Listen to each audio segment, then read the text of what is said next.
Renungan Tetes Embun.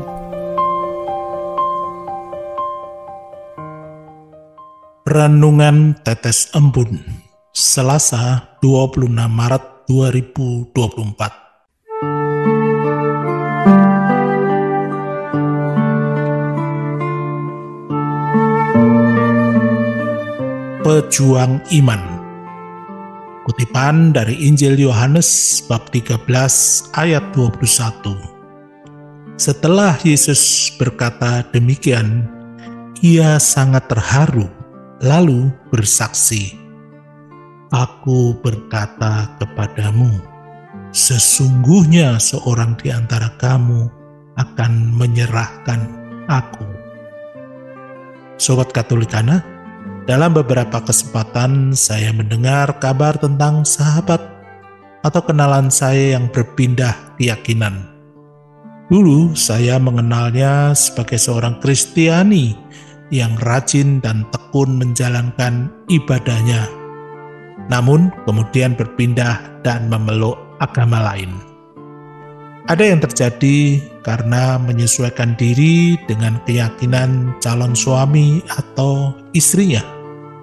Ada pula yang berpindah keyakinan demi mendapatkan promosi jabatan atau kenaikan pangkat di institusi tempat mengabdinya. Ada juga karena alasan mencari aman, sebab lingkungan tempat tinggalnya kurang menerima keberadaan umat yang berbeda keyakinan. Demikianlah banyak alasan yang dikemukakan bagi mereka yang telah berpindah dan memeluk agama yang lain. Bahkan bisa jadi alasan tersebut dilatar belakangi rasa kecewa yang mendalam terhadap kenalan dan kerabatnya sesama umat Kristiani. Mungkin dengan ketus akan terlontar ucapan demikian, "Buat apa saya tetap menjadi Kristen? Kalau orang-orang Kristen yang saya kenal selama ini tega berbuat jahat kepada saya dan sesamanya."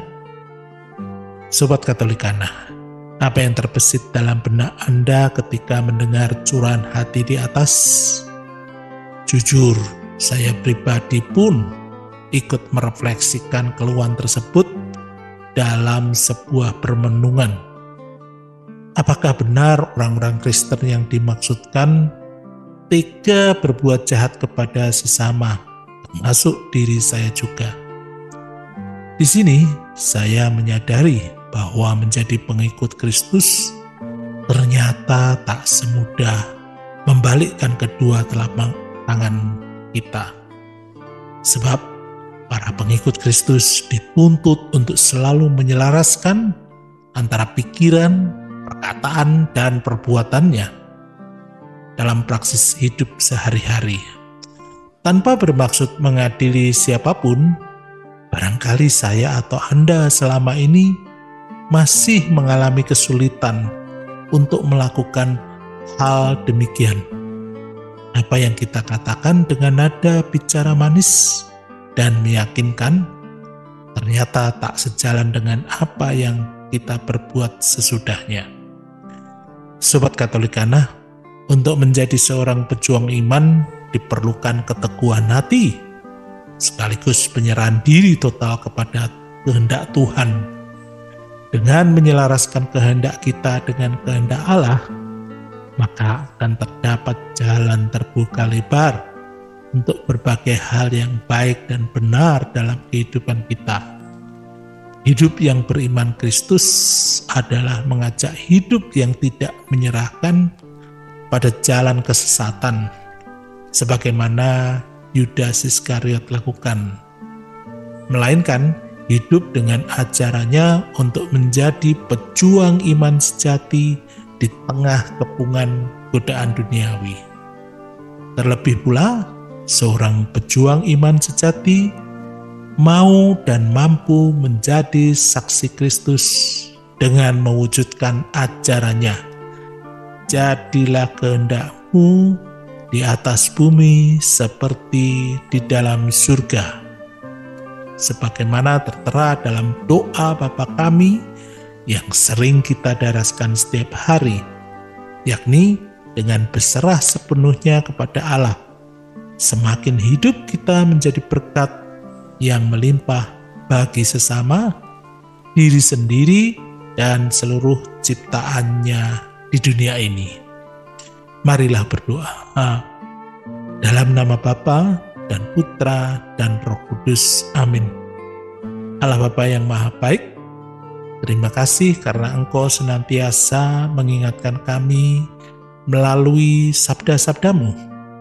Ada kalanya kami lupa dan teledor, sehingga kami kemudian menjauh dari-Mu. Jangan biarkan kami berpaling dari-Mu ya Tuhan. Tuntunlah hati dan budi kami, sehingga kami dapat senantiasa menyelaraskan pikiran, perkataan, dan perbuatan kami sehari-hari. Bapa, bantulah kami untuk menjadikan Engkau sebagai mercusuar abadi dalam persiaran hidup ini. Demi Kristus Tuhan dan pengantara kami. Amin. Dalam nama Bapa dan Putra dan Roh Kudus. Amin.